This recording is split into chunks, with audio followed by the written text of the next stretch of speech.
Hey there, I'm Eternal, and I'm an object show fan that has barely watched any object shows. We have to fix that. Let's play Object Catchup.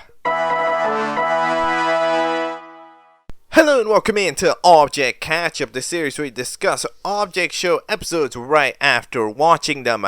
Whether they are new or old, famous or unknown, it doesn't matter. We will get to it all. Now, the idea for today was not to watch BFDIE, and in fact I think I mentioned in one of the other sections that I don't want BFDIE today. However, I could have, so I decided that I am going to watch BFDIE today. Here as the first section of this video, so every other section ends up being recorded before BFDIE and before I knew I was watching BFDIE. So that might keep in mind that like what's gonna happen is that I'm gonna watch BFDIE 8 and then afterwards I will introduce it again as if it was a new episode, because that's the one that I recorded in the morning, right? So that's the best way that I can possibly describe to you. But yeah, in general, today's theme is BFDIE 8 plus new episodes from previously covered creators. I mean, Jack Jellify's a previously covered creator, but you know what I mean. So yeah, without really too much rhyme, without really too much reason, without covering anything major. Yeah, again, the vibes are mostly on the chill end for these past two episodes. We'll see how much if we can lock in, get in there into episode 100. However, in general, you know, if episode 100 is gonna be that big push, you know, to watch something big, then well, you gotta wind up to it. You know, you can't overrun your energy too early, right? So, you know, in general, we're keeping it on the low key. So yeah, that is that. BFDIE 8 is titled "Some Assembly Required." It's 8 minutes long. Let's go.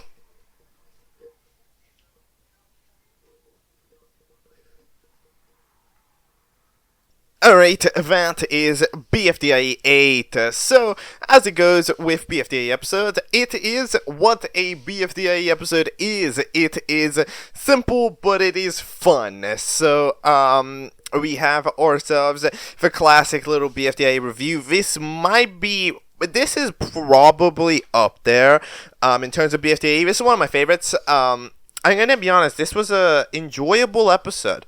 I'm not gonna lie, I liked it quite a bit. I think the challenge concept is very fun. Everybody getting their own personal speaker boxes, I think it's fun. And then the characters, you know, they do silly things, they do goofy stuff. Yet again, utilizing their object nature and all of that jazz, where like we end up having some cool stuff. Alright, we end up having some cool stuff, but we have basically the concept of the episode goes that a speaker box is made over every character, including eliminated ones for some reason, and we proceed to have them get all destroyed. Yes, because we proceed to have the challenge be to repair your speaker box and get it back to functionality. The last contestant to manage to rebuild the speaker box will get eliminated. So the contestants proceed to, well, go try to do that. Fern, after scouting around the area, proceeds to decide to try to go plant their speaker box, because they're Fern, so maybe it might work. Fair enough. Money has decided that they will not do friends no more ever since that last episode, so they proceed to not want to take any of Sidewalkie's help and proceed to try to buy an announcer repair kit, utilizing whatever money they can. I like how the money, they just shake around and fester up some coins, which is fun, but the announcer eventually gives in to the peer pressure and manages to get it. Fern eventually manages to get it working. Money utilizes the fixing gun and is successfully fixing their speaker box. Sidewalkie offers an alliance. It doesn't work, so we then end up having Money just continue to fix it as they shoot their fixing ray onto Sidewalkie, which turns them into a functional it turns them into a very corrected sidewalk, which means that they can't talk or anything and just end up being completely immobile. But yeah, which is pretty badass. It's kind of fun. Needy just tries to go away. Fern's plantation successfully works, so they end up trying to get a flower to help out their appearance. In the meantime, we end up having Sticker come in. Cheater Sticker yet again coming in and just simply going over and giving them that speaker box and managing to be safe, because thankfully there is no sort of checking whether it works, but it's just kind of sort of that, like, the lads had to fix a speaker box. It's in the wording of the challenge to be reasonably fair, so I can't necessarily be too mad. Needy's quite upset because they ended up breaking their speaker box because of it. Fern is mad, and they proceed to just give up. They just sit there, being there, and Sticker eventually notices. It's nice. Fern's just unbelievable act of just standing there doing a sad face actually somehow is a tactic that works, and Fern proceeds to get safe because, well, first of all, money wins by just fixing their speaker box. Not too much to say. Yeah, money has become sort of the, they've changed. The laugh's different. Money has proceeded to, grow from being super helpful to super unhelpful. So, yeah, but of course it doesn't exactly get the approval of many other contestants. I really like to see money laid down. I think that's a very fun asset. We end up having the money speaker box help out Needy because the money speaker box is based on the original money. So yeah, the Needy speaker box is officially there. However, they end up having Needy proceed to agree to help out Sidewalkie. Fair enough, but I still don't, dude, dude, these contestants, there is not 1 ounce of logic behind how they order the way they do things. Like, yes, you can go help out Sidewalkie. Helping out Sidewalkie is a thing that takes more time than submitting your speaker box. So go submit your speaker box and fix it. Go short thing into longer thing. Don't do longer thing into shorter thing, because then more longer thing is happening. Shorter thing might not be possible. Come on, Needy, you don't understand. Come on, I thought you were you were time management go. You were the time management go, and now you can't even go walk. Come on now. Come on, Needy. Needy has disappointed me in that moment. Extreme disappointment there from Needy. I'm not gonna lie. That was a big moment. That was a big opportunity. Like, it was right there. You just need to walk over, and then you can do it. It's not, I don't know why these contestants think that every time they say for my channel, there's like an invisible ray of can't do anything else. Like, no, you can go help. Did you see Sticker? Oh, oh well, Needy definitely ends up deserving the elimination after that. At the end of the day, like, they just deserve it. Sticker proceeds to, of course, cheat. They're using this Needy speaker box to turn it into a Fern-y speaker box. Fern ends up being safe. However, now they proceed to go, hold on, we need to fix this.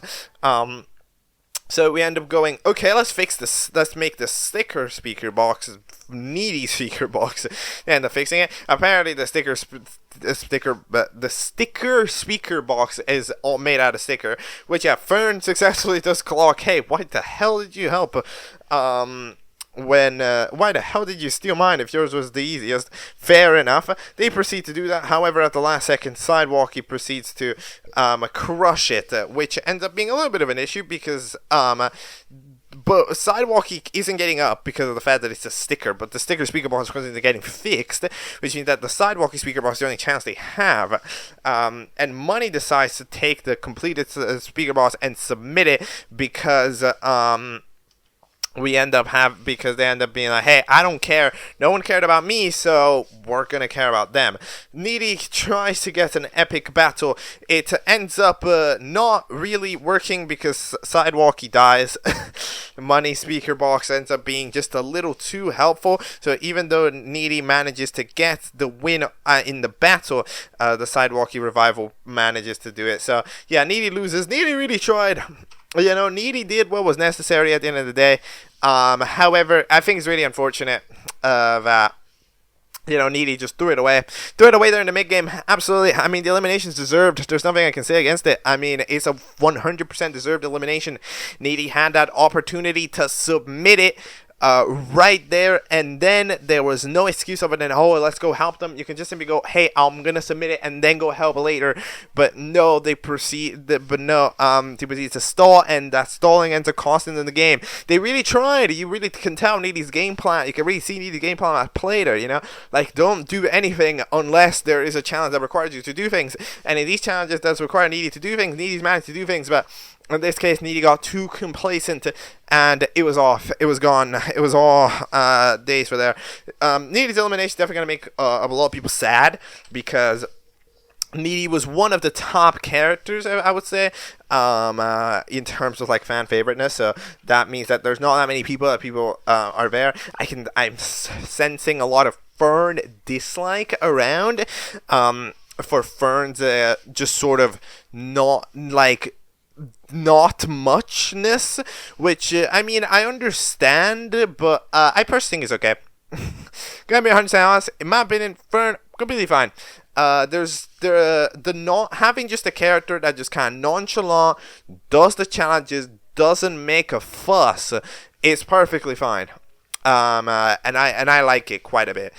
Because like Money currently making a fuss, Sidewalky makes a massive fuss, Sticker makes a massive fuss, right? So Fern ends up just kind of being there, being a character that does challenges, sort of scoots by under the radar and gets by, right? It's the type of character where it's like, yeah, they're sort of not like the fact that they don't have an extreme personality and therefore they don't have extreme moments doesn't means that they're not going to get it too much. And like in viewer voting scenarios, this would be the type of character that gets eliminated indeed. However, in my opinion, when we have a show like this that's like a non-voted viewer voting show, this is one of the things that you can take advantage of. A character like Fern that will get eliminated for being quote-unquote boring can sort of excel, because in a real competition, this is how it goes, right? I mean, how many times have you seen in a real competition, a real reality show, one of the top contestants, like in the top contestants, there's always the character that do the best, that have the most screen time, but there's always, in like nearly every reality show, there's that one person that just kind of scoots by, right? That's not necessarily trying too hard, that's not necessarily getting too much screen time, but they just do what they need to do and they get by. This is the thing of reality shows. And here Fern is the embodiment of that. So I'm perfectly understanding of Fern. My winner prediction was a Sticker. I am starting to doubt it.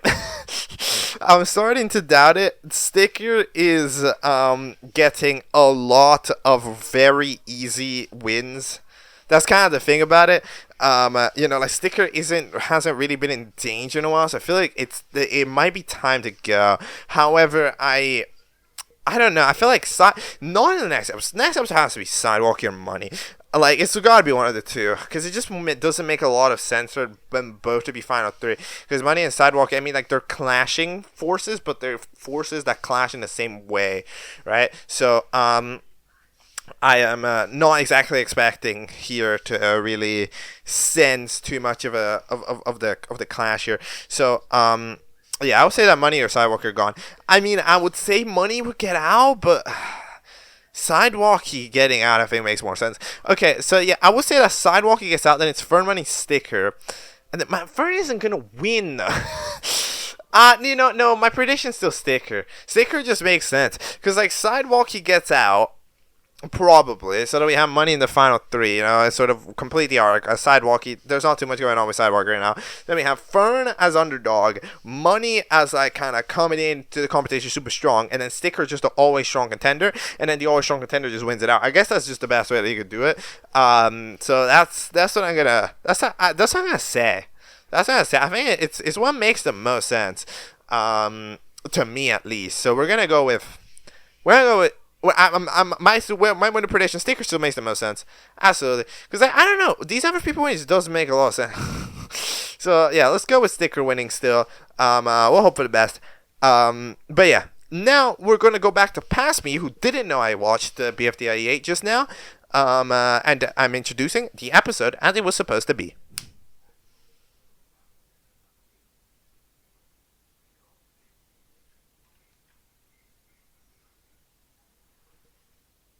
For this episode, I am expecting it to not be very long. However, we're just gonna keep making progress, getting through the episodes from previously covered show creators that we can get down to, alright? Because we gotta do it that way, we're more properly there, we're more properly here. I don't think there is like an immense amount of things to watch, so I'm not too and I don't think I'm watching it all. However, I'm gonna try to do what I can, right? And then we'll see, we'll just see, the general, that's how life out here tends to be. It just kind of you see, it happens a lot with daily content. You don't exactly know where you're gonna go in the day.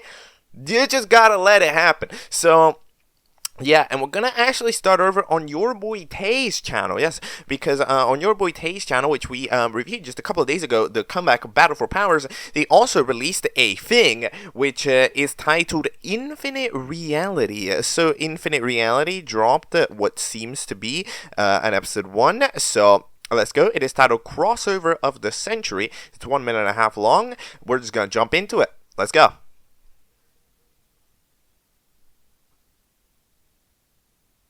Okay, that is episode 1 of Infinite Reality. So, what is the concept of this show? So, Yourboitayy has created a couple of series in the past, multiple object shows. We have picked one character from each of the object shows, and what we'll be doing the thing that Binomial Epilogue does, which is, you do a challenge, and then afterwards, there's no winner necessarily for the challenge. We just need to vote on who did the challenge better, right? So, it's directly up to the contestants to impress the viewers, to make the viewers laugh, to just get the viewers to vote them, right? So it's very much so you against the audience thing. Now, I will of course point out that I haven't watched pretty much any of Yourboitay's shows other than Battle for Powers, because of course I haven't released new episodes. However, I don't think it necessarily really impacts it too much. I mean, we don't really get to see the characters do like way too many like interesting things, but there is a couple of interesting ones. There's like a guy in a panda costume. Whereas like event, there's a school textbook that gives them a 4.0 GPA because the challenge ends up being to just give to like get them a thing or something. Yeah, just to give him something.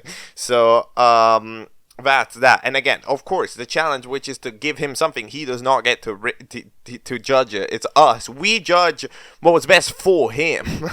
So it's a bit of a mysterious challenge. Because of what I think the best one is, I don't know. Maybe the bomb. The bomb was kind of funny because it was like but it wasn't obviously related to the object. However, it was kind of fun. And then they proceeded to die, and it was comedic. So I would personally say them. Who do I think is getting it? I don't know. It depends on who's watching it, right?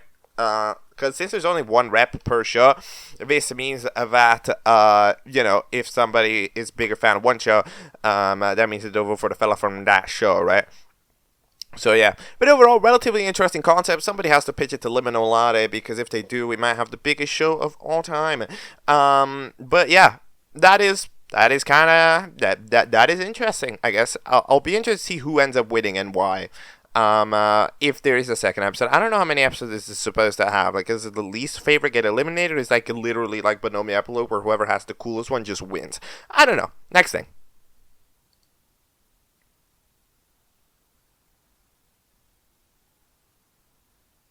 Alright, next up, we're going to be going over to Party House channel or Goldfish, because Sinister Showdown, the series with up, downs, left, and rights, has currently decided to go in reverse, because yes, episode 9A has been, I guess, confiscated, and we are going back to re-release episode 8 of Sinister Showdown. So this is going to be the third time they're going to be talking about Sinister Showdown 8. Yeah, at this point, it's the longest variant of this episode yet. It has had a title change. It's titled Papyrophobes Nightmare. It features TheMadTheFunnyTheCalm. No idea what the fuck is going on in Sinister Showdown anymore. I will tell you what happened last time, but does what happened last time even matter? Let's go watch it. Okay, fucking hell.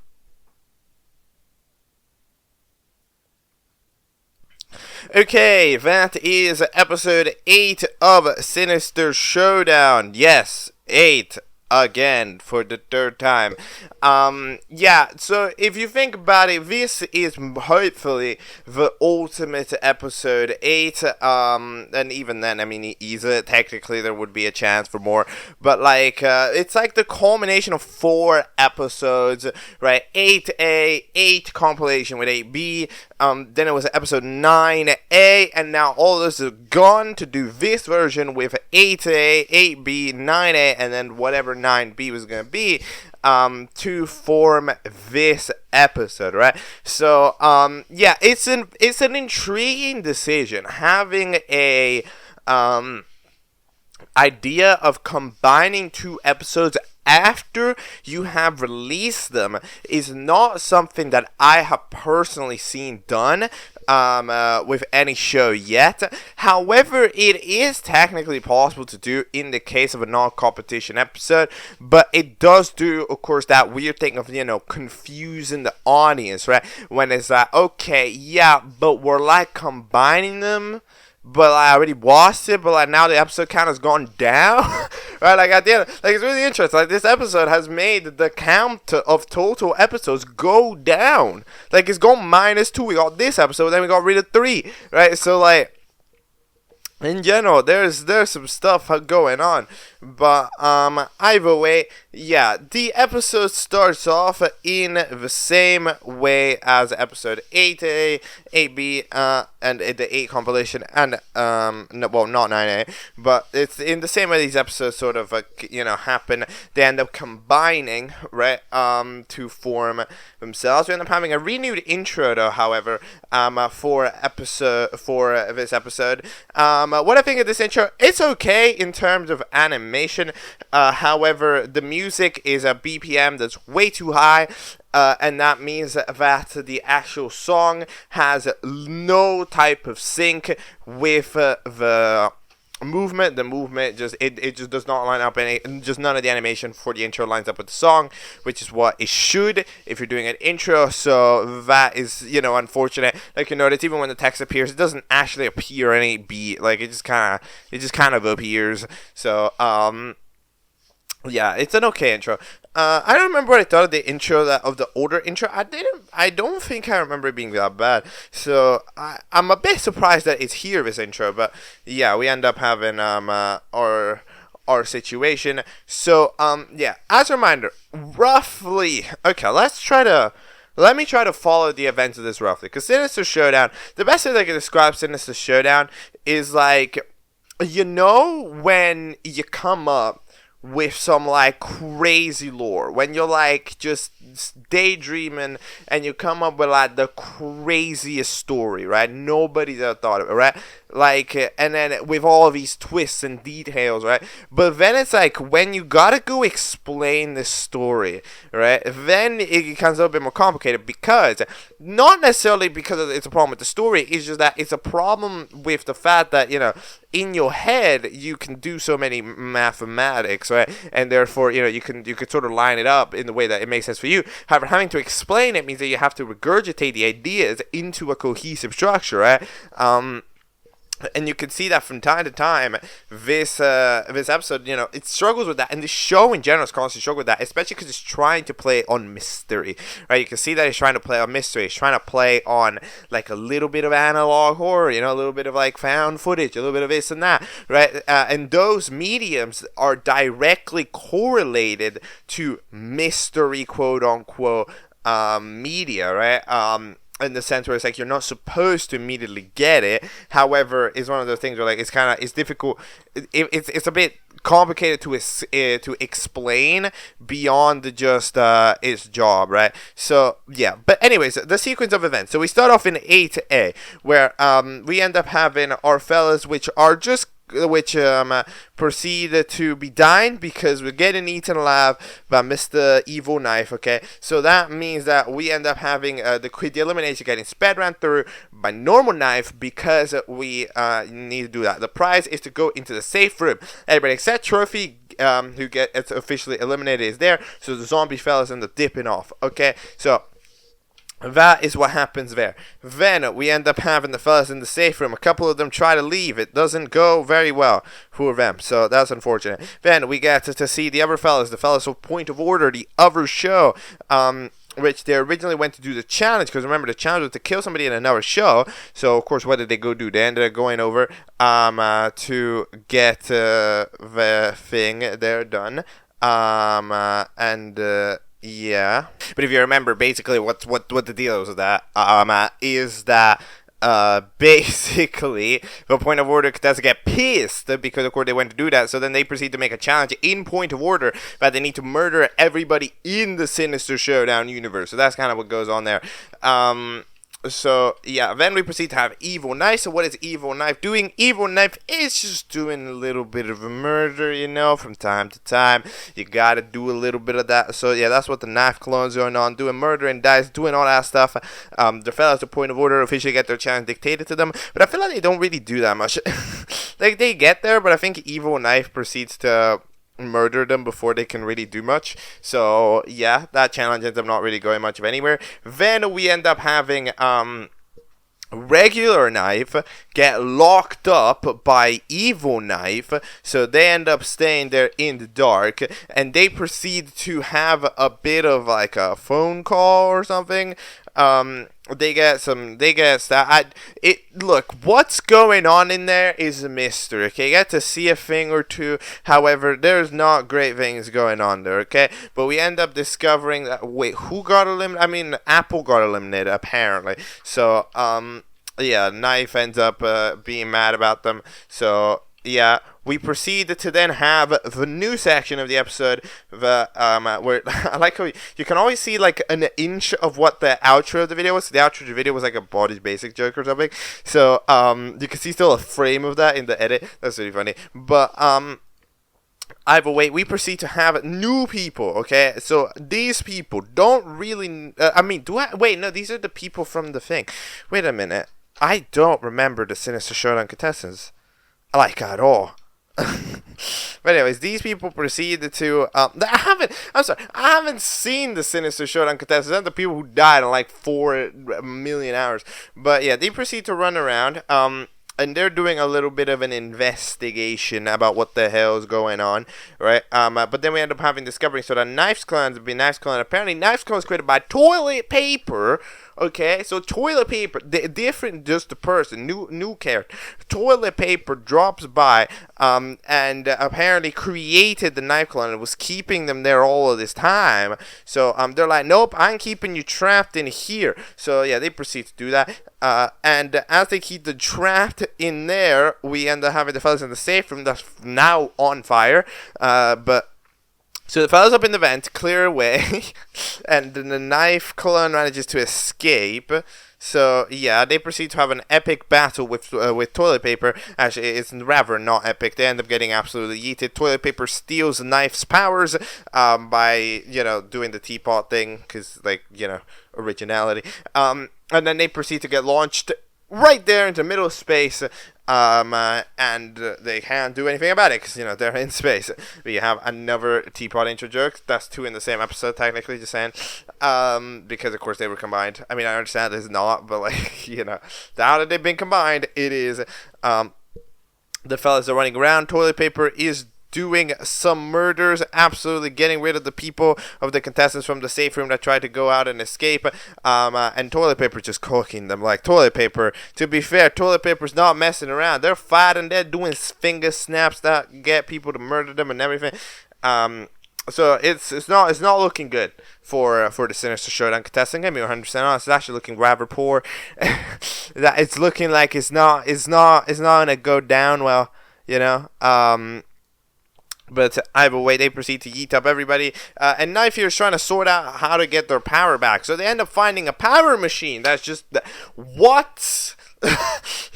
Okay, first of all, how the hell do you have any control of where you're going in space? Second, how is there a power machine in space? And C, how did you find it? Yeah, I know, right? Bike outside. That is... No, that doesn't... What? that might be one of the least sensical making things I've seen. I mean, like, look, I understand suspension of disbelief, but this machine has 0% chance of being there under any universe. There's just not a way that this machine could have ended up here, and then I would have found it. It doesn't even work as well, by the way. So I guess maybe that's why they got mad it didn't work. They launched into space. I don't even know. Anyways, the other contestant with Rocket end up apparently going, and then that's the cliffhanger. So I mean, it's an interesting little decision again, because like yet again, this episode is narrowing itself down, not at a conclusion, right? Because like this is the problem that the Sinister Showdown episodes kind of had, right? And that's the reason why we're in this sort of mess. Episode 8. Episode 8A, that's an A episode, sure. Episode 8B, it doesn't really end properly. I mean, it ends with like a decent cliffhanger, so sure. But like, okay. Episode 9A, kind of like 2 minutes of content. There was basically nothing there. And in this episode, yet again, however, we're not closing it off under like any type of conclusion, you know? So this 11-minute, it just kind of stops as well. Because like, I mean, there's a guy in space that's trying to solve something. There's a bunch of people that are going in to try to fight toilet paper is still around, and everything. Like, you see, like, we've not resolved much conflict in this episode, you know. We've not reached closer to a solution, I guess, than we originally did. And the only thing that happens, of course, there's 2 eliminations in the episode, because both Apple and the other fella get eliminated, because this was originally episode 8 and 9, right? So yeah, I don't know. Personally, what do I think? I think that this combo of episodes is acceptable. However, I personally would not have done it. I personally would have kept the 8 as it is, because that's already made, right? And then I would have combined 9A and 9B, absolutely. Like, I would combine episode 8 and I would combine episode 9, but I think combining 8 and 9 into just 8 it does make it pretty big. However, I don't think that's necessarily the best avenue. So yeah, and also, you know, again, it makes the episode counter go down, which is a really weird thing to say. But yeah, turning that the technical aspects, the animation is greatly improved from, of course, that first batch of episodes. It's still definitely janky is the best way that I could describe it, right? It like the thing is, you know, stuff just doesn't move super smoothly. There's some fun stuff in camera angles, especially. It does actually have quite a bit of fun, this show, doing camera angles. However, yeah, in general, just kind of the way that stuff moves is not super clean, and that's kind of like the one thing that goes against it. But if it can sort itself out and, you know, sort of get the style to maybe look a little bit, you know, cleaner, I think that it could make some interesting strides. Anyways, but yeah. Also, now that I think about it, wasn't there originally? No, okay, that's episode 7. Never mind. But yeah, that is episode 8 of Sinister Showdown for the 3rd time. Hopefully, I don't have to go back here again and review episode 8 again. Okay, can we not? So yeah, next thing.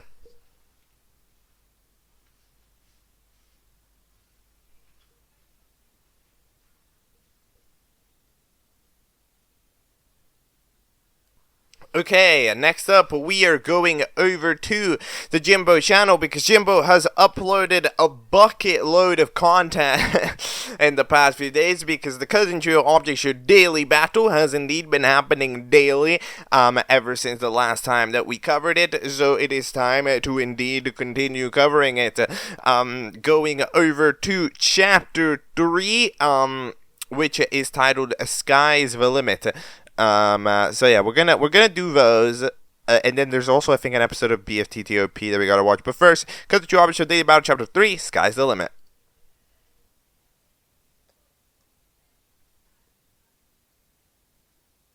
Okay, Chapter 3. So, I mean, look, there's just nothing to say about it.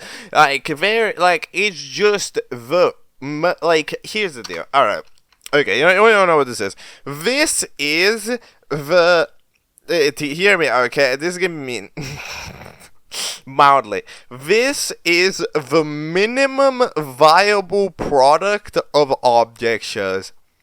This is the least amount of things that are possible for an object show to do while still being characterized as an object show. It has an intro, a host, a challenge, a winner, and an elimination. It has all of those things, and it technically has votes, which means that it has all of those things. It has animation in heavy quotation marks, and that's that. Like, it has what is required for an object show to be an object show. However, it is not doing a damn extra thing. Not even one. Which, I mean, fair enough for it being daily, but I mean, like, at the same time, if daily means this, then maybe just don't daily. Chapter 4, I don't care that it's late.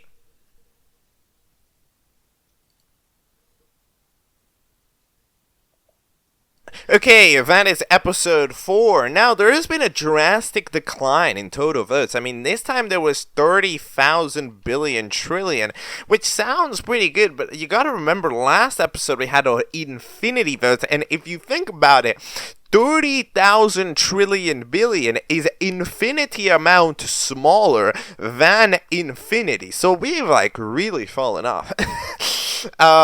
But yeah, it's an episode that challenges to Meow, the cat that's still on the show, whatever you call it, Suki, the kitty cat, or whatever, presumably one of the cousin's cats, proceeds to be the one that meows because they're a cat, so that would make sense, and then they proceed to do it. So fair enough, but yeah, that was the thing. Apparently this is late, man. Being 100% honest, I'm being fully for real here. Does this take more than 10 minutes to do? Does it? Does it? Because I'm actually kind of doubting that it would. That is unbelievable how fast this would be to make. Anyways, chapter 5. Yay! Finale tomorrow. Tomorrow. Find finale tomorrow.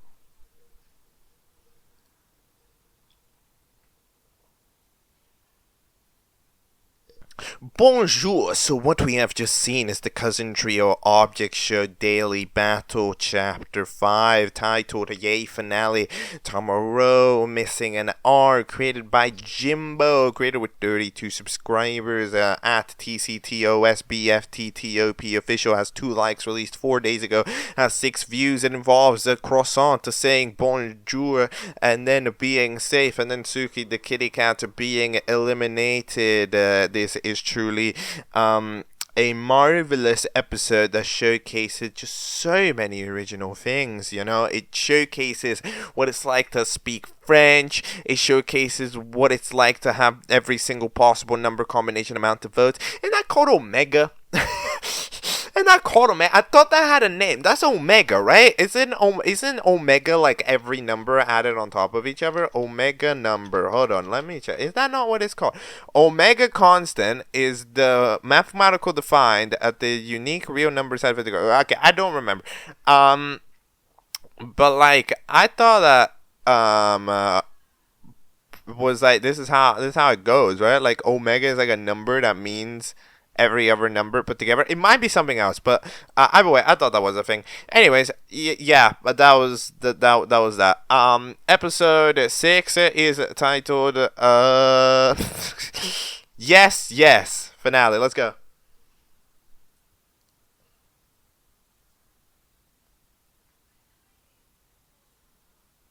Okay, that is episode 6, so chapter 6. Yeah, how foolish I ever was to think that the episode being 2 minutes and 30 seconds would be for any type of reason other than there being a massive end credits that plays an entire song out in full. I am foolish for ever thinking that there was going to be content in this show. Oh my god. Anyways, it turns out that the challenge here, the final challenge, ends up being to get to finish all of the other challenges. There's the classic thing. Although I will point out that it's never the final challenge. Usually, it's always the second last challenge. It's a vote to win. But either way, they end up doing it, I guess. Croissant's apparently in the lead, and then Sefco Logo, after Croissant said, "You can't catch me," proceeded to catch them. So, that means that they win. So Sefco Logo, good job, good job. I will now go to my nearest Sefco and celebrate. I will give them a trophy. No, I won't do that because Sefcos apparently don't exist here. Sefcos only exist in like two parts of the world. So. Yeah, and then we proceed to have the end that gets us playing for a minute and a half. This song, which I personally not heard before. However, I mean, it's pretty alright. I'm saying something completely different. I don't know. It's kind of it's a bit hard to follow. And its speed is a little bit, its tempo is a little bit changing, but it's kind of fun. It's kind of funky. But did I need to hear it in full? Was this a requirement for the audio visual experience? I mean, I don't think so. I don't think it was. But yeah, that is the Cousin Trio Object Show Daily Battle. But I do think that this brings up an interesting debate about, like, what is worth making in a way, right? Where it's like, I mean, it's one of those things where it's like, if you want to do this, you can, right? Kind of one of those things where it's like, as an object show discussionaire, I want to, of course, watch shows that try things. I want to watch things that do something, right? And this is the type of show where it's like, well, this show doesn't give me much of anything to work with. It just doesn't do anything, right? Like, at the end of it literally doesn't do anything, which means that, it's easy for the reviews of this to come off of me like I'm dismissing it. But at the end of the day, it's just making the object shows, especially, they shouldn't necessarily be made because, Eternal the Second has to like it. It should necessarily just be made because you want to make it. So then, I mean, like, hey, if I'm out here saying that it doesn't iconic, you can just say, I know, and then you move on, right? Like, it's not one of those things. Like, it's not necessarily it's not an issue that has to be fixed if you don't want to fix it. At the end of the day, if you had fun making this 1 second thing every day, then sure, why not, right? Like, there's nothing I could judge for it. Anyways, it is now time for the episode of BFTTOP, episode 3 of BFTTOP, which, if you remember, is a battle for the Trophy of Power. It is titled The Race for Survival. Do I remember BTTOP? Not really. Let's go.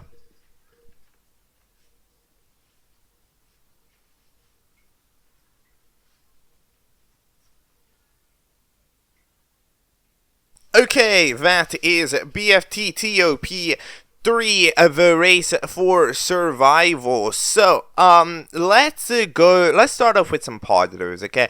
So let's start off with some positives. I would say that the main positive that I have to say about this is that there is a definitive improvement, when it comes to, like, how things are displayed, like, in general, the brush size of stuff is, like, just not necessarily even the brush size, but, like, it's a bit smaller, and just the characters are further away, which is nice, right? Like, this is a thing that I've noticed with a couple of shows lately, is that, we put the camera a bit too close to contest. It just feels like they're taking up way too much of the screen, right? But here, when you just take a step back a little bit and you go and you take a little bit of a wider shot of the character, I think that it ends up more solid. But yeah, the animation style still, of course, very hand-drawn, very kind of rough, which that's just the way that we do it around here, which is okay. But I think the main criticism that I just have is that there's not here's the deal. This show is very limited animationally, right? It's a slideshow format, and it's a slideshow format with very rough art style, right? Which means that we can't do that much action, right? However, we're doing a race, right? Like, this is just not the type of challenge that's a good idea to do under this show, because you're not going to be able to show a character running, which is what you do in a race, right? They're not going to be able to show a character overtaking another. Because it's a slideshow format, right? you're not gonna be able to show the track because there's not enough background design, right? Like, you're not, like, it's just not a good idea because, like, you see, there's all of these things that make up a race that are missing, right? And all of that culminates as well, by the way, into that Cousin Trio Object Show episode, the Daily Battle episode that we just talked about, that finale. Why was that race not a good idea? Because it couldn't do any of that, you know? Because at the end of the day, it couldn't do any of that. It said, like, I'm in the lead and now I'm not, right? Because it couldn't do any of the obstacles. It couldn't do any of the, like, it couldn't showcase a race, right? Like, yeah, I mean, one of the solutions would be to just say get good. However, I think, you know, that, hey, a show with this animation style, not that it can't work, it just needs to definitely put in more ideating a challenge, right? A challenge that's like you can show on the screen, right? Because, like, you got to be able to do it. This has been a thing that I've been constantly talking about for the Battle Power, because, like, it's for the Trophy of Power, sorry. Is that, like, you know, you gotta be able to see the challenge, and I'm making it again because this is the most important thing to me. You have to make a show where it's like, okay, the animation style's good, whatever, but the challenge still needs to be capable of having a challenge where we can see the character doing the challenge, right? Doing the challenge, not just seeing a character start and finish, right? Now, that's different. Is if the character finishes that, okay, well, the character did it, right? You know, but, like, I'm not satisfied with it, right? But anyways, there's no more teams, by the way, and it turns out that everybody's safe except for 3 characters, Tuba and Wipes, which are going up for Elam, and then a character got eliminated direct for being last place. So you get, like, a play out with the votes if you're second to last or third to last, which is fun. I actually like that system quite a bit. Not a system I've actually seen used. I feel like it's got a lot of potential, though. That system, like, you can't finish dead last. However, you really don't want to finish anywhere near the bottom. But, like, dead last gets out. However, near last, you can kind of get voted on. So you have to be kind of kind. So, yeah, I think there's some interesting idea. And then Nimbondo Wish too, because I think they tried to revive somebody that died, ended up getting way too far behind, leaving the race, and then getting eliminated. So unfortunate for them. But yeah, overall, the main tip for BFTTOP remains the same. Try to think of a challenge that you can show the characters doing, that you can animate the characters doing properly, right? Try to envision a challenge like that, and then get it done. Right, that's the best way that I can imagine. Do a challenge where the characters can do it, where, you know, like, I can show them doing it. All right, so yeah, next thing.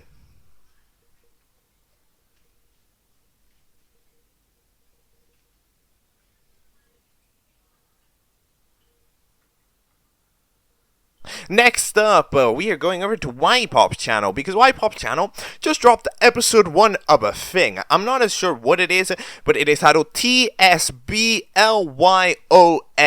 Alright, so, yeah, there's very little that I know about this. It is just a thing, you know. So that means that we're gonna find out what it is, you know. It's pretty short, but yeah. Let's go for it. YESSSSSSSSSSSSSS, if you don't remember, it made scary shows, made silly shows that we watched a very long time ago by now. But yes, we're back. Here we go.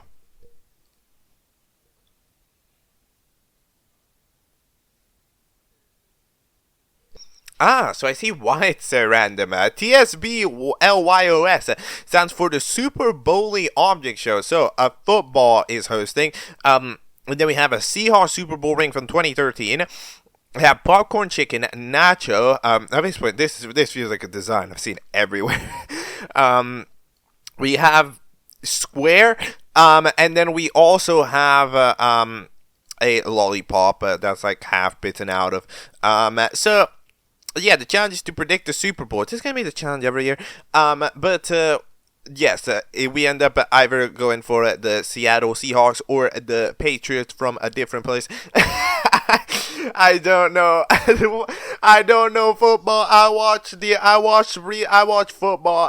I'm European, okay? I watch soccer football. I don't watch American. I don't watch that one, you know? Bad Bunny was pretty good though, right, chat? I feel like I don't know.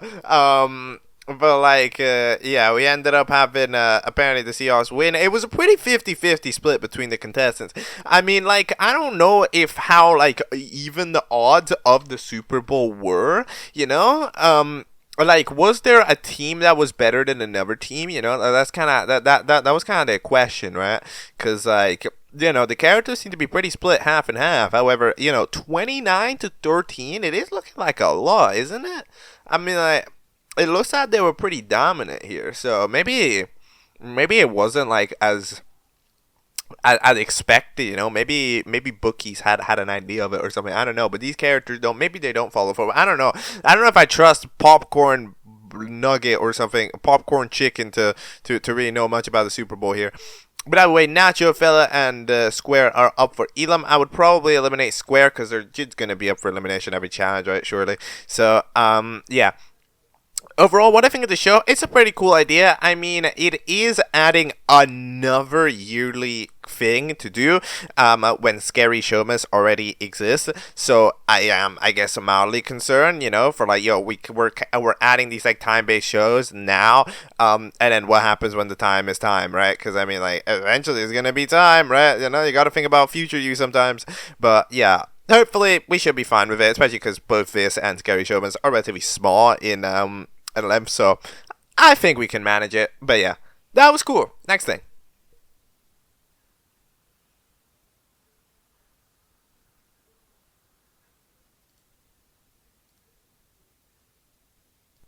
Next up, we are going over into the LiminalLatte channel because the LiminalLatte channel has uploaded episode 2 of ChocoPretz. So ChocoPretz is that one show that was as a joke, that was a troll battle for Obama hamburger.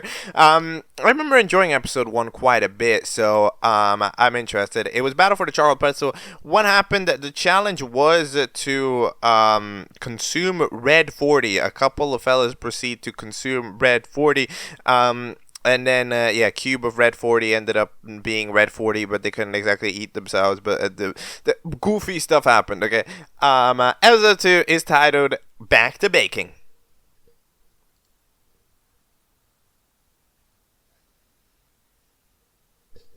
Okay, that is the second episode of ChocoPretz. So we have ourselves some fellas. Obama Hamburger.exe is scary, officially confirmed.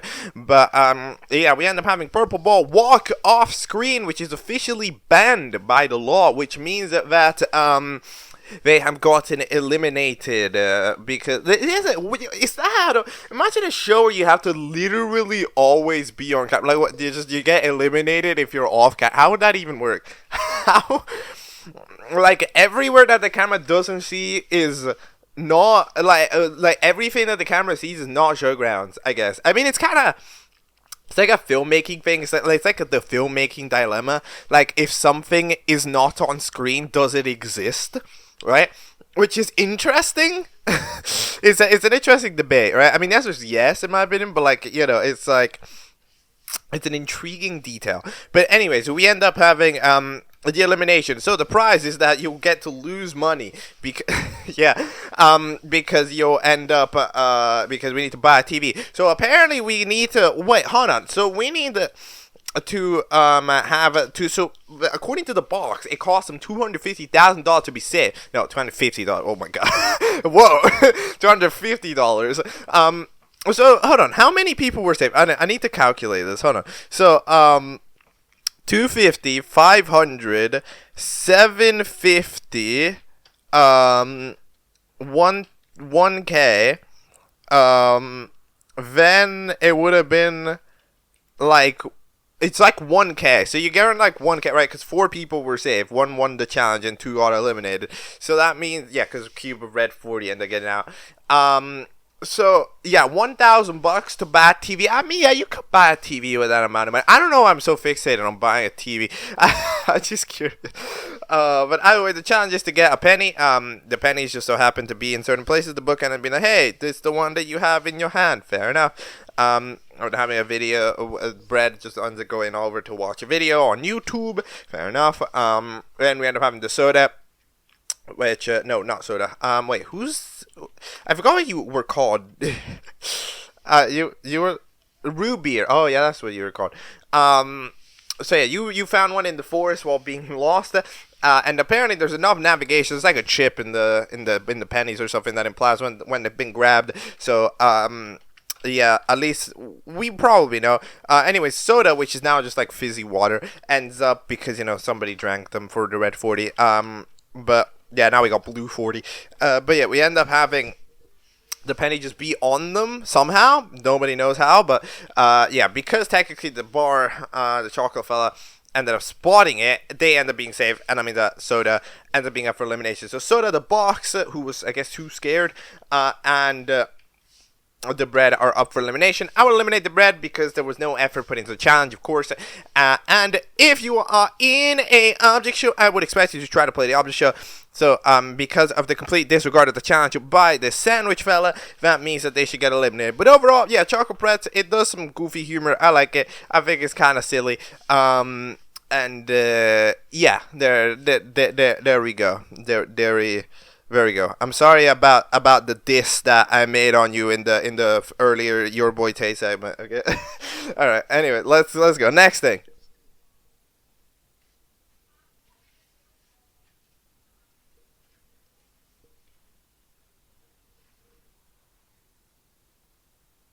Next up, we are going over to ImanimationMLY because episode 70 of Fight to Live from Random Malaysian Character has released. Yes, 70. So, yeah, it is titled The Finale, which is interesting, because is it? We're gonna need to find out. So, in the last episode, it was backstory. We ended up getting to see a backstory for Fizz, which was our little angry fella, about how they became a cyborg fella, because, you know, they got their limbs bit off or whatever, and then they proceeded to you know, they want to murder everybody. They managed to get Bobhead, send them over into space. It's not looking good for Bobhead anymore. And then they've also built, they can manage to clone people, and they've also managed to build a super robot me, which is apparently evil. So, you know, things are looking bad here for the group of heroes. They're looking very good for me, though. So let's go for the finale, episode 70. Let's see what's about to happen. Here we go.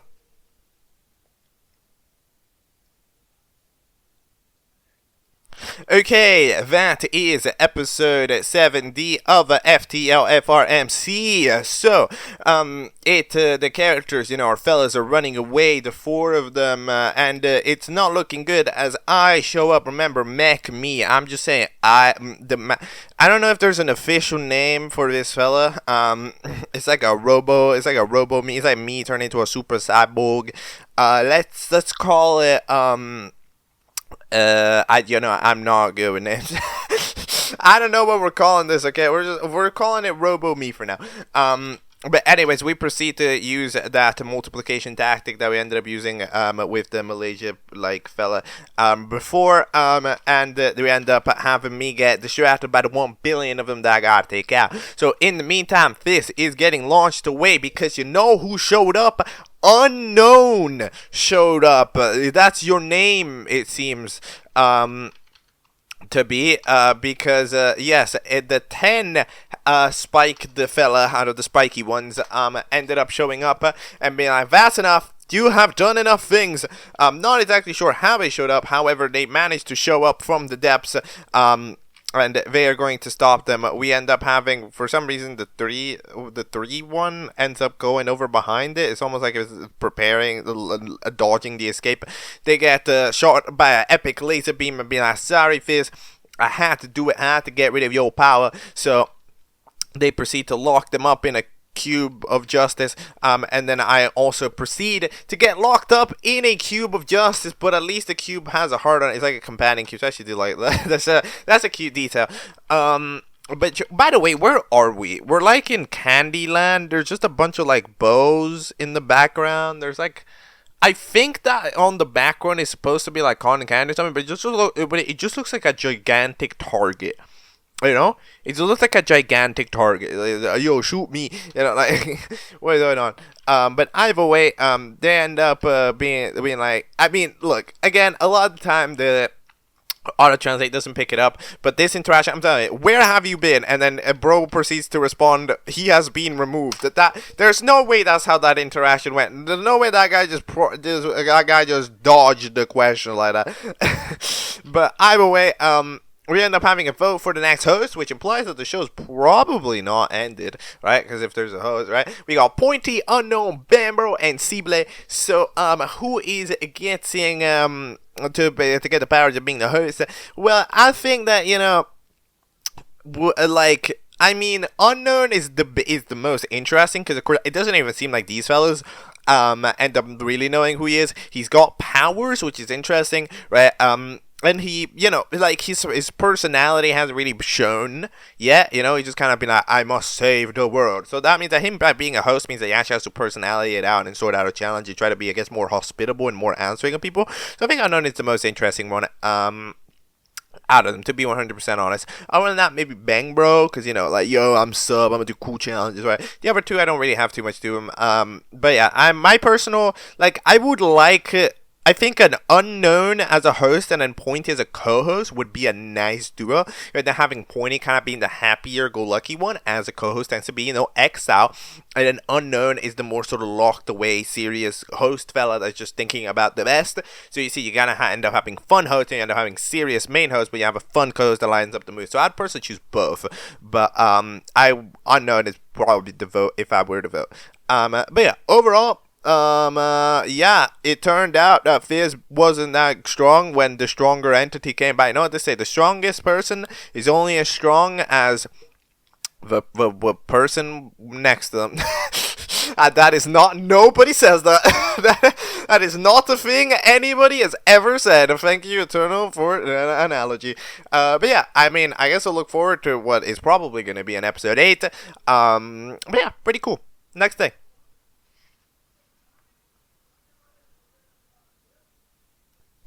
Alright, next up we will go over into Just Noobie's channel, because Just Noobie has dropped episode 2 of Bagel Battle to certainly reception, alright? It is the longest episode, I believe, of any Just Noobie show, or at least any Just Noobie show that we've watched, standing at 6 minutes and a half. It is titled, this episode involves making burgers. Just as a reminder of what Bagel Battle was, it was a show with relatively interesting lighting, relatively different, interesting aesthetics, and cool animation. However, it was doing an object fool at its very, very core. Let's see if it's tried to stray away or if it's leaned in. Let's go.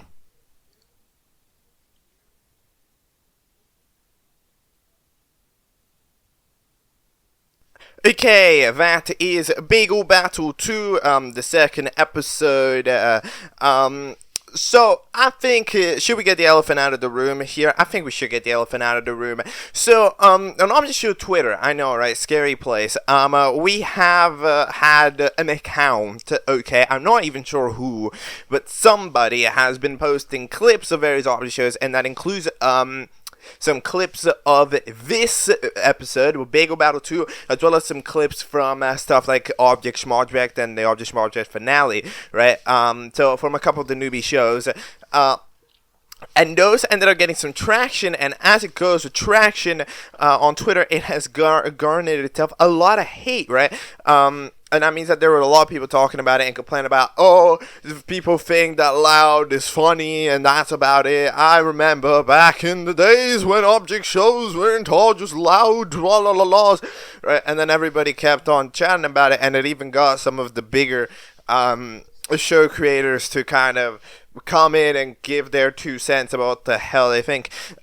So, like, what do I think? I think that, yeah, it's one of those things where it's like, the criticism about this episode being loud, right, or being just kind of screaming galore, it is valid, right? Like, it is valid. Like, that's kind of the thing about it. Like, let's not get, let's not get the episode wrong. We can't ignore it 100%. There is merit in the opinion, right, that this is too loud. There's a certain degree where it's like, does loud equal funny? For some people, however, for some people, it's just going to sound annoying, it's going to sound obnoxious, and their ears are not going to like it, right? And I think, I think with everything, you need to find a little bit of a balance, right, with things, and that way you can get liked, right? It's in the same way that, eventually Greeny Guy, for example, finds the balance with stuff like Animatic Battle. From Object, which is of course the show that Object Fool transforms itself into, which of course a lot of these shows end up taking inspiration from Object Fool as the primary standpoint, right? So like, you can work to try to, even itself out to where, like, it does do the humor, right? Because a lot of people enjoy the humor, but if it's only the humor that it, right? It's kind of like, it's one tone, right? Sometimes it can feel like it's one tone because, when people say one tone, they usually think that, oh, it's boring. It's only this, it's only that. However, it is possible to be one tone high energy, right? Because if it's just constantly this, right? If it's just constantly, fast-paced, high-volume gags, right? It is going to keep itself relatively one note, right? And this episode at points suffers from it. The first half I think definitely does. The second half chills itself out quite a little bit. In general, it does a lot. Like, this is a very, very, very high energy episode. It's a very memey episode as well. But overall, like, the criticism is there. However, of course, as it goes with people, over there, it ends up that, like, there is way too much there's just, like, the visceral hatred. It doesn't need to be there. Like, it just kind of, it's one of those things where it's like, yeah, maybe it's not for you, right? And there is a decent, again, there's an amount of effort in, like, giving the criticism where it's fair. However, giving it with such an immediate hating on it, right, it's just not really, because that kind of, like, destroys creativity in a way, right? Because, like, you can't, like, it's not within me, for example, to really shut down the show, because, like, this show is, at the end of the day, it's doing a lot of creative stuff. If you think about the gags that it's pulling off with all of the timings and the characters all on top of each other and the cutting off, right? Like, at the end of the day, yeah, sure, it's, it can be considered loud. It can be considered one note in terms of it's all loud, right? It can be considered, object foolish in terms of its aesthetic. However, despite all of that, there's still a lot of creativity being put into here. The animation department is definitely, of course, where the show definitely tends to excel. I think that the movement that these characters are currently, like, especially the environment is very nice. As far as standard object show environments goes, like those object shows environments where they're supposed to be nowhere.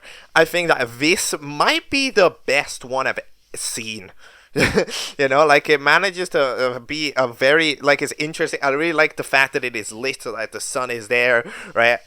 The background sort of fading in, being kind of more gradienty, it ends up really helping out. So, like, environmentally speaking, I think that this show does an excellent job at having a place that is nowhere still feel like it is somewhere, right, and still look nice. And the shadowing also allows for cool camera angle effects to be pretty much constantly present. So I think that is where it does the best job. It does movement relatively well, and it definitely does movements pretty well. Like, I think in terms of just pure the animation component of it, I am a big fan of it. For sure. And, like, yeah, this actually does a lot of creative things, in the way that, and the guys that it does, because it does so many. In these 6 minutes, so much shit happens, right? And again, it might be, derived from some memes and stuff, but it does it. And I think that, like, when you shut down it from the start, being like, oh, why is everybody making shows that are loud? Oh, this is just an object fooling. Like, you're shutting down creatively. You're shutting down creativity. You're just shutting down, well, at the end of the day, is somebody that put in a lot of creative work into getting this episode made and this episode out, only for the sake of going in and coming in with the hating, right? So that is kind of the general grasp of the situation, I would say, I think. And, I didn't comment on the episode too much here because it's hard to comment on these, to be honest. Like, it is kind of hard to comment on episodes that are, like, like, just kind of high-paced gags, land. But we're gonna do a quick rundown. The eliminated contestant ends up being Cracker with 5 votes to save. We then proceed to have a challenge by a donut speaker box, which suddenly appears, which is to make them a pizza. They can't use a pizza generator, so they have to go over. The bowl ends up deciding to sabotage the mug, as well as some other contestants, by putting them in the ramen bowl and then just kind of running along. They're not really doing much of anything. They're just running by. Then we proceed to have the love letter and the sort of like milkshake, I don't remember what you call it. And they proceed to just order a pizza.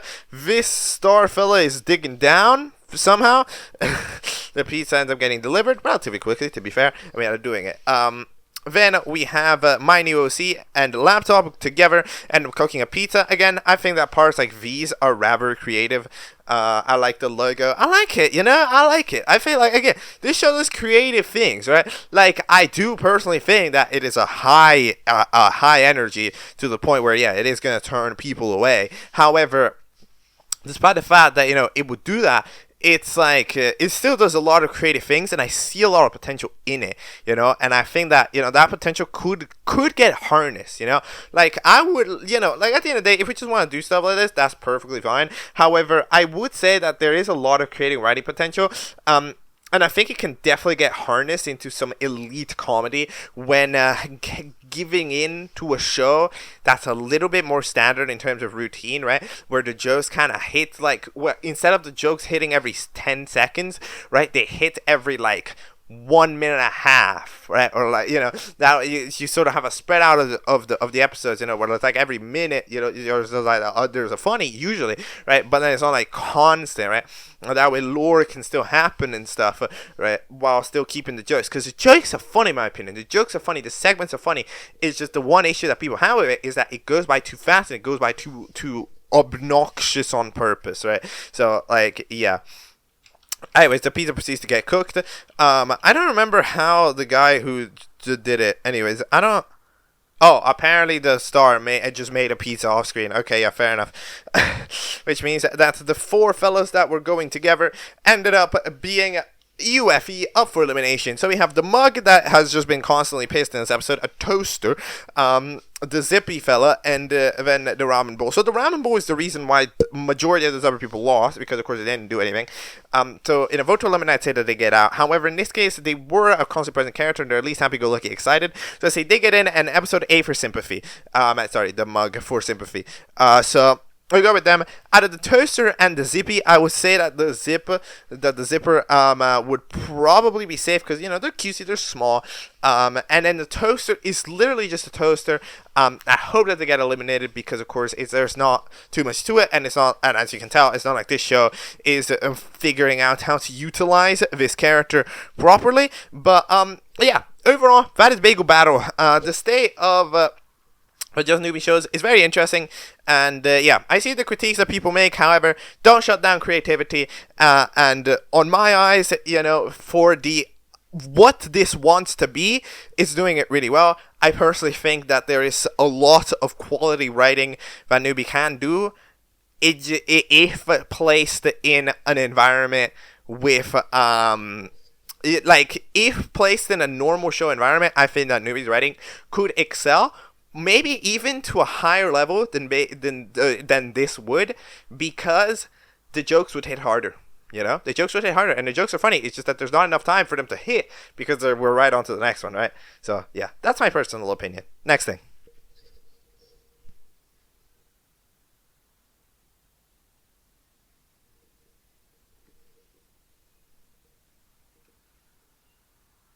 Okay, well, next up we are going back over to randomness. Yes, I covered them the other day, but we're covering them again, because randomness' second channel has uploaded episode 1 of a show, it seems. The second channel of randomness also counts for keep-ups, because the first episode of BFFB was uploaded on it, which means that it counts. Right? So videos uploaded on it count. There's only one. It's 30 seconds. It's titled BTBPM, whatever that means. The episode is titled My Problematic Life. No idea where. I just don't know what this is. Let's go.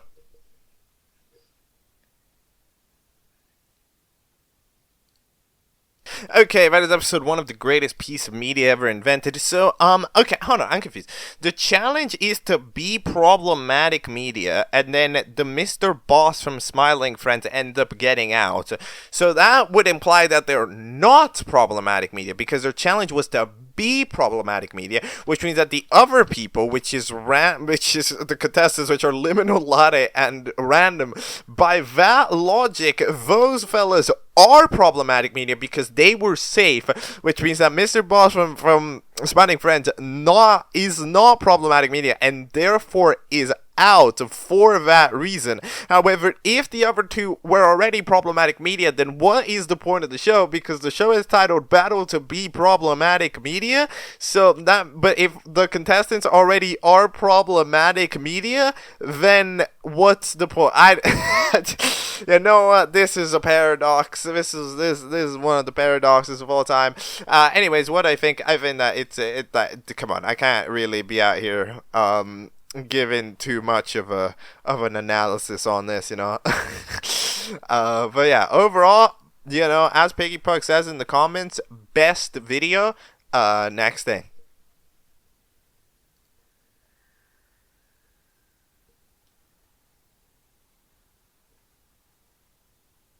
Next up, by the power of the YouTube collab features, I should watch this. Object Drug 2. Created by Raveworks, which is a channel with 17 subscribers. This is a collab video with Empty Room. So yeah, I don't really know what this is. Gonna be honest, I spent a bit of time trying to find the Object Drug 1. I don't know where it is. I don't know if it exists, but if it exists, it is lost media or something, or at least it's lost to me. So we're skipping to episode 2 and hoping for the best because, you know, I gotta watch it. Methlentine's Day. Here we go.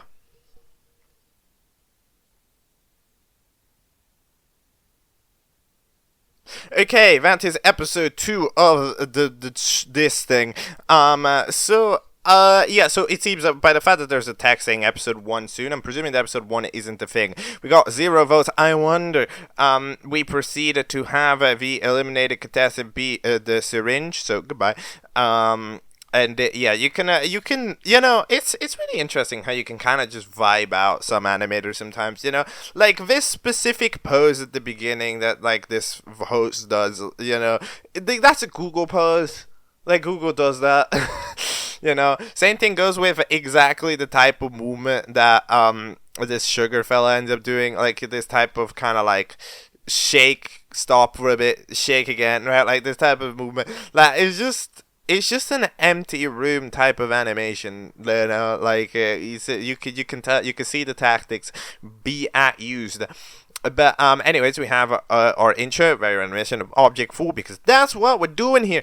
The challenge, I don't even know what it is, to be honest. It's just that's funny. Let's make that the challenge, and then this guy, it's like a glass of milk, but it's called like a plick or something, ends up running around, then they swear, and then they get banned from the server.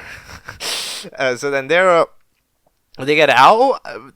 I don't know if they win the challenge or they get eliminated. One of the two. I can't tell which one of them ends up happening. Cause like if the idea was that the heart said fuck you, so the idea was the challenge was to swear, and then you swore, so then you're safe. That would make sense. But you swear and then you got banned, so maybe you're out. I don't know, to be honest, and I'm not gonna put that much more thought into it. But yeah, it's fun. It's interesting. You know, it's one of those things where it's like I certainly just watched it. I don't have too much of an opinion on it, but like, why not? You know, why not have this exist? This is fun. All right, next thing.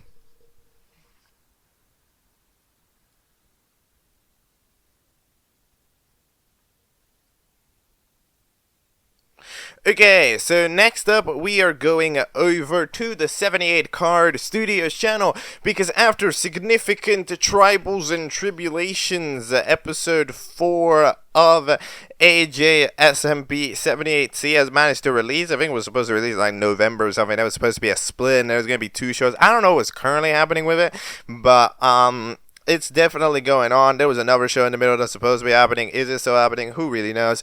But what we do know is that episode 4 managed to release 4 days ago. It is titled Mathemaphobia XYghtmare XY. So let's see. Let's jump into it. We watched part 1 episode 4 months ago. Let's see. Let's hope for the best. Last time, XY came in and split the show. Let's find out what's going on.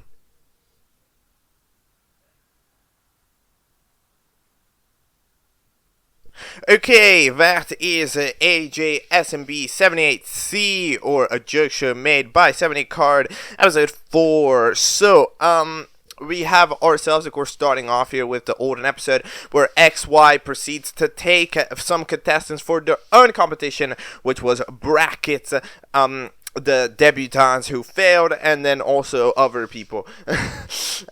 So as they do that, they proceed to go over to host their own competition. However, they seem like they never actually go through and do it, because it seems like, you know, from where we get to see after the episode cutoff, we end up being relatively confused about what's going on, right? And it doesn't seem like those fellas have any sort of desire to remain in the competition. They seem that we're just like, oh, you saved me, right? Which means that, like, I don't even know if we did a challenge. It seems like the guy just kind of kidnapped them and just kept them around, you know, and then didn't do much of anything, right? Which ends up being like, okay, I see the deal here, right? So, yeah, definitely a bit of a suspicious move here, to say the least. But yeah, we end up having Bracket to shoot, be like, yo, who are you? And then SY says, I am XY. Yeah, you could tell, to be fair, Brackets. Come on now. And then XY proceeds to, you know, this contestant that they went in and they fetched off. They decided to immediately shoot them down with a laser. Terrible survival instincts from Bracket. You're telling me that if somebody is charging up a laser and counting down 3, 2, 1, I'm just gonna stand there going, do some move away, you're just letting yourself get hit by the laser. And then we end up getting what is, to be fair, a cool segue into the title card for Mathemaphobia's Nightmare. If only that meant much of anything. What, you're scared of math? Where's the math? Like, I'm confused. There's no math here. X, Y, I mean, I don't know. But, like, yeah, eventually we end up having the controller would have won. However, they decided, yo guys, we gotta get it back. All right, we gotta get this tape back. So they proceed to go over there using the portal to shoot them down. We end up getting a couple of fellas who they managed to get. Each one manages to fetch one person. The eventually controller ends up getting stolen away by XY, gets severely injured. Bracket tries to help them. Controller just goes like, yo, Bracket, go away. However, Bracket does not accept this. And then XY proceeds to say goodbye, and then I don't even know, just kind of locks them in. Will admit, I don't know if this was the best challenge idea from our host here, you know, because I mean, like, you know, you who's the host with host powers, was powerless against this XY fella against letting your contestants leave, right? You were completely powerless, totally powerless, right? And then you end up now going over here, right? And being like, yo, contestants, go get them back. It's like, wait a minute, you can't do it. Why the hell would controller be able to? You know, like, it's just a different situation. It's not great. And also, I thought you would care about getting your contestants back as well. And also, you can just open portal, multi-dimension portal like that. Why didn't you do it sooner? Why did you wait 3 months? I don't know. I'm not too convinced. And then you end up betting a normal squiggler guy into getting Mint and the fucking Spike fella back. And it's like, well, what's the point? Why are you mad? You didn't do anything. You just told them to do an impossible task. You know? Anyways, I think we do have a voting for the prize. Great voting icons. I actually do really like these voting icons. But yeah, there's a couple of cool design things that happen in this episode for sure. And there you go. That's the episode. What do I think? Not an episode that, in my opinion, needs to be combined with the last one. I will be 100% honest. I think that, like, it just doesn't make a lot of sense.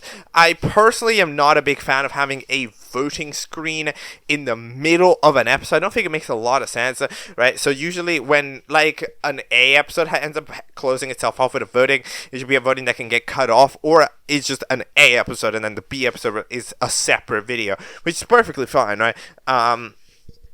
So yeah, but in general, what I think that it's a little bit of like, it feels like a change of plan sort of idea here, right? Where it's like, oh, this show was supposed to run alongside this XY show, but now for some reason XY's competition, which they wanted to do, they're not doing anymore. Right, so then that means that everybody wants to leave, so we have to fetch them back because everybody hates it over there, despite the fact that XY never even got to do anything in 3 months, right? Which is like, I don't know. You see, like, I feel like the timeline doesn't quite make sense, you know? Because, again, like, it's just XY's behavior doesn't make sense. You go out here, steal 5 people, you still have 10 people, they'll make your own show, only then not make it in 3 months. Like, what was the point of that, right? Like, that's kind of the one action that doesn't really make a lot of sense. But, yeah, Controller would have won, but fair enough. I think that's what I predicted, but I have no remembrance of it. But overall, yeah, animation-wise, it's fine.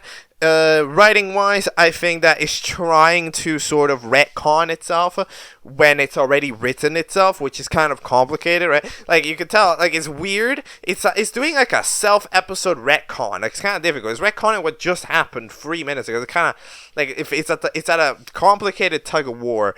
But, other than that, I mean, it's kind of at the other end okay. Alright, but we'll need to see once it gets a proper fresh episode how it's gonna tie the little plot together. Next.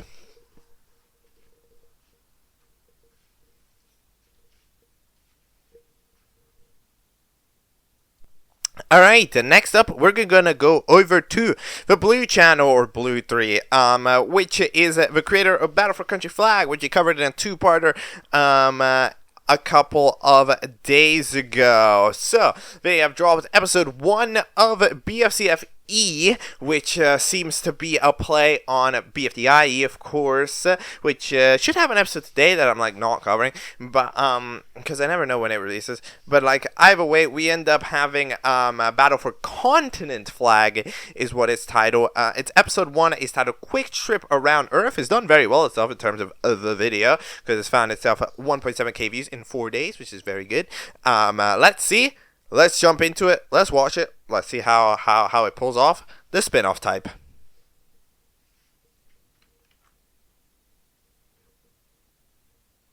Okay, that is Battle for Continent Flag or Battle for Country Flag elsewhere. So, we are taking the literal happenings of BFDIE and placing them here. Sometime in the middle of, I think, episode 7 of BFCF, the United Nations decides to go to a different spot in the gray landscape where the continent flags are chilling, because the United Nations is just addicted to hosting competition. What the hell's next? Battle for state flag, battle for country flag, battle for solar system flag. Like, what's about to happen?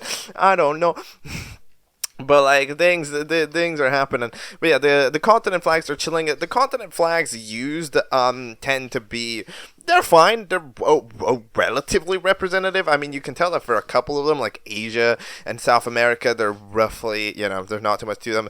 A couple of them are kind of obvious, like Europe, of course, being the European Union flag. Although this would imply that the European Union do they exist? I mean, like, does the United Nations exist? So that means that, like, these organizational things do exist. So is this Europe or is this the United Nations? I don't know. Or is this, like, the European Union? Like, which one of the two? I don't know. Does it matter? No, it doesn't fucking matter, but it's interesting.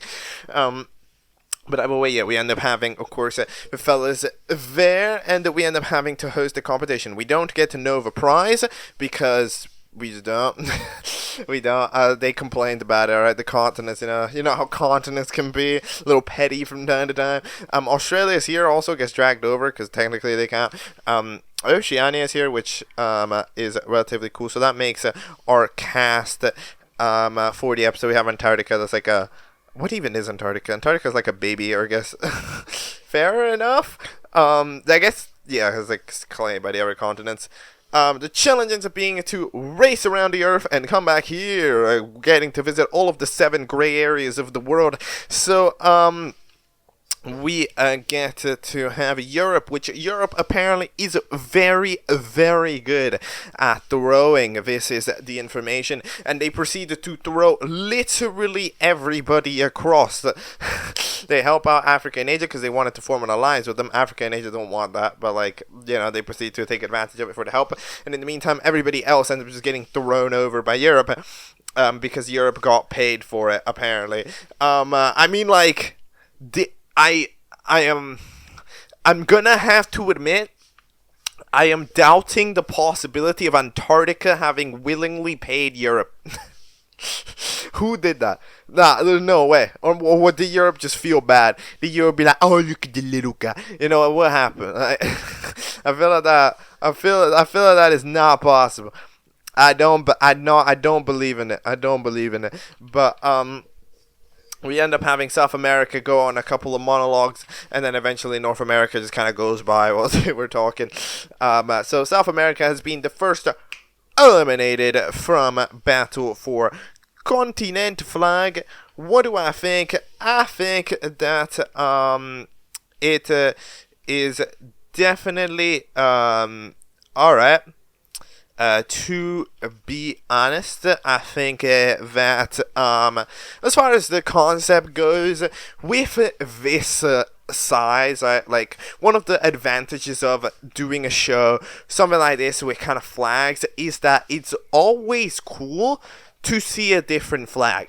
You know, that's kind of the thing about it. Like, when you see any flag for anything, right, be there as a contestant, as a person, seeing how their personality plays out and anything, it's just cool. You know, whether it's a flag of this, a flag of a state, a flag of a continent or anything, like, it's just cool. So it automatically manages to just have, like, where every person in the show is inherently cool, the fact that they're there, because of just the simple concept of, oh, hey, it's a continent personalized, right? Which I think is why stuff like Country Balls historically has done very well, right? Historically has managed to build a community, has managed to get tons of views, tons of everything. It's because it's an inherently cool concept to personify a place, right? Because a place has so much history, so much culture. It's kind of interesting to put at least a personality on it, right? Like, maybe it's not a personality that applies, but just the fact that, oh, hey, it's this thing as a person, it's just interesting, right? Regardless of how they act or anything. So even though these characters don't necessarily try to act like they're continents or anything, they still are cool to be there entirely because of it. But overall, yeah, we'll have to see. Of course, one of the benefits of BFDIE is that it's supposed to be simpler. It's supposed to be made quicker. And in the meantime, I don't know if I'm exactly seeing that here because like, I mean, the animation quality is roughly the same, and the environment is roughly the same as BFCFR had like a couple months ago, right?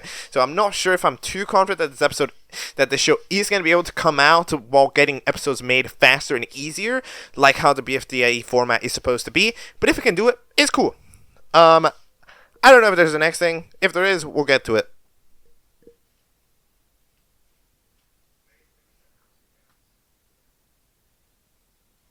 Next up, we're gonna go to PeaceMation's channel because PeaceMations has made a show, quote unquote, titled PCCNS. It seems to be a live action little thing that is rather goofy. However, here's the deal. It's one episode, it's not a big time commitment, and if I watch stuff like BF4, that means that IRL stuff from time to time is allowed. So I'm going to make this one exception here to the rule just to watch this, be like, it's okay, I'm going to do it, alright, it's fine. Titled Watch That Bear. Here we go. We're just going to watch it, we're just going to do it. Okay, well, like, we'll make this special occasion, alright? Alright, let's go.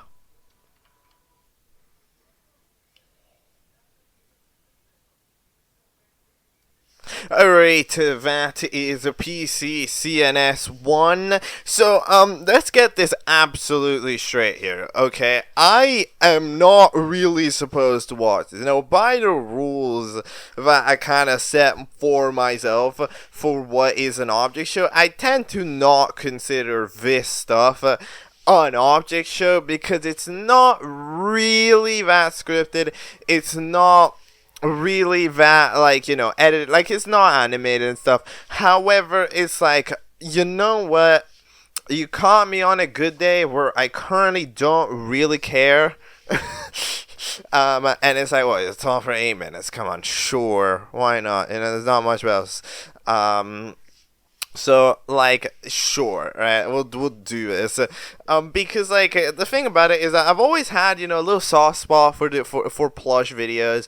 Plush videos, I used to dig them, bro. You do understand, me as a 7-year-old, plush video used to go hard, man. They used to be fire. I remember there was like a total drama Mario thing with plushes that was like in a town that was fire. It was it does, I learned it today, it doesn't make any sense, but it was fire back in the day, bro. Like, you don't understand. So I always hold a little bit of a soft spot for them, and I mentioned this, I don't know when I mentioned them, however, I think that, like, plush videos are interesting because, and you can see all of that in place here, is that a plush video is interesting because for being such a popular genre thing, it's such a bad situation to, like, place yourself in when you're making it. Right? Because think about it, right? There's, like, this common conception that, oh, the plush video has to be bad. It doesn't. Not necessarily. It's just that you, or like, the way that it works is that you grab a phone, okay? You grab a phone, you press record, and then you are suddenly filming the episode. Very rarely will people do that many cuts, right? You're filming the episode, or at least a full scene will go in that one moment, right? And then with that, you now have, or you're being the cameraman with this hand. However, you need to do everything else with your other hand. You need to do setup for shot with your other hand. You need to control the characters with your other hand, swapping between them. If you need to grab something, you need to go get it, right? Which means that you need to do all that with one hand to work with, while at the same time being a decent cameraman, not shaking your other arm or moving around the other one a lot. And at the same time as you're doing this honestly complicated coordination, you need to go over and do the lines, usually in either total improv, or at least a semi-prepared improv where you know what you want to do, but you just need to go do it, right? Like, that is the situation that you put yourself in, you know? And it's like, yeah, I mean, obviously plush videos are gonna be bad, quote unquote, because they're just such an impossible situation. Like, if you imagine, like, it's literally, it's an 8-year-old having to multitask 4 things at the same time, right? Like, it's not easy to do. Like, it doesn't technically have to be like this, you know. There's certain situations, there's certain ways to do it, you know, propping it up, having a snap, just anything, right? And you see it in stuff like, you know, like BF4, that's a bit more, I guess, like, proper made, is that you notice, you know, that it doesn't have handheld camera, like, 90% of the time, because it's not good. You know, handheld camera just isn't that good because it's gonna give a shake and it's gonna feel sloppy, especially because a camera shake tends to arrive with a wind rustling noise from the microphone, right? And then it just ends up being a disaster, right? So, yeah, I think that is interesting. And you can see all of those elements here. So, if you're curious what is actually going on in this episode, so the pencil case ends up coming in, introducing our contestants. Our contestants, there are a bunch of objects and things that certainly exist. There's a sideways remote, which is okay. It's being hosted on a bed, and the challenge ends up being, a bear is attacking the pencil case. All right, the pencil case is getting attacked by a bear, which means the challenge is to get the bear, is to get rid of the bear. So they proceed to do different tactics to get rid of the bear. The deodorant tries to tell them a joke. If they laugh, they have to go away. They agree to the deal. Unfortunately, the joke does not make them laugh, so deodorant ends up dipping away. Unfortunate. Then we end up having the ultimate comic book that it was like, hey, if I go on a date with the bear, I leave them away and then I leave. Which is an interesting tactic. However, it turns out that dating a bear is not that easy. So we proceed to fail. Yeah, that doesn't, the bear refuses the invitation, but, fair enough.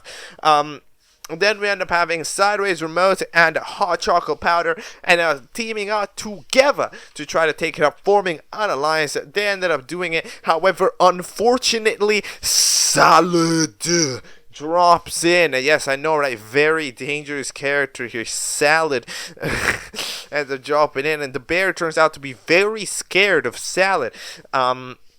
So, but apparently it's not enough to make them go away. They're just scared of the salad. Which, by the way, looks like a pretty good salad. That salad looks pretty good. But, like, in general, I need a rating out of 10. Then having the Bart Simpson try to dunk themselves onto the bear, maybe suffocate them. It didn't work. Unfortunate. And then we end up having Mario be like, yo, how do I do a Mario voice? I challenge you to a rap battle. Let's go. Let's go. I'm not very good at Mario. Let's go. I challenge you to a rap battle. And then the bear goes, sure. So then we end up having one of the greatest bars, the greatest verses of all time.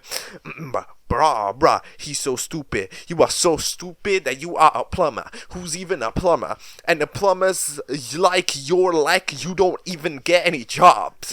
Like, no one even wants you as your plumber. And then Mario just decides, it's time. You dare insult my profession that I don't show off in any of my video games? It's time for you to die. So, yeah, the bear proceeds to get absolutely just yeeted by Mario and just dies. So, it's unfortunate. The salad was still there, so, unfortunate. I hope the salad didn't spill. But, Mario proceeds to win. No, I didn't. So then Pencil Case ends up rewarding them. Everybody else is up for elimination. We get the freaking shakiest camera shot of all time. Please, just stay still. Please. Or just take a picture. It doesn't need to be a video. But, that is, what is happening in this episode. Will I review more episodes of this? I mean, maybe. Again, you gotta catch me on a good day. Okay, if I feel up to it, I might watch episode 2 if it releases. But, like, it's not really an object show, right? Like, this is a bit of a bonus, okay, because this video is super short. So, super short. It's an hour and a half long. This video is super short. And yeah, I'll add it in, but, like, it's not really an object show. Come on. But, like, I'll allow it this once. Okay, just this once. But yeah, okay. Outro.